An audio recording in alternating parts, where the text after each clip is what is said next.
পাশে সন্তান থাকলে দয়া কইরা মাফ করিয়া দিন, কারণ আপনার সন্তান কষ্ট পাবে, আপনি মা বাবা সইতে পারবেন না। সন্তানের মাফ করিয়া দিয়েন। ও সন্তান, তোমার বাবা যদি এখানে থাকে দৌড়াইয়া গিয়া বাবার কাছে এখনই মাপ চাইয়া দিও, কারণ এই মজলিসে কারো আমিন যদি কবুল হয়, কারো আমিন ফেরত যাবে না রে বাবা। এই ময়দানে বাবা থাকলে মাপ চাইয়া নাও। ওরে বাবাই যদি এই মুহূর্তে মাথায় হাত দিয়ে দেয়, আমার মাওলার আরশটা খুশি হয়ে যাবে রে বাবা। আল্লাহর কাছে 2 ফোঁটা চোখের পানি ছেড়ে কাঁদো, আর জীবনে দাড়ি কাটবা না, নামাজ ছাড়বা না, ওলামায়ে কেরামের বিরোধিতা করিয়া গুনাহগার হবা না।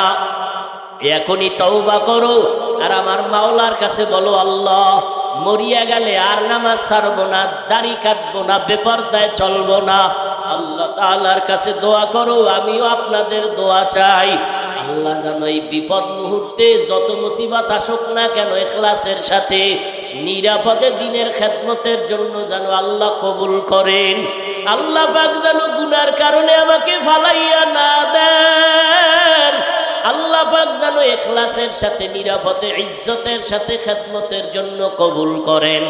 আল্লাহ আমাদের সবাইকে দ্বীনের খাদেম বানান।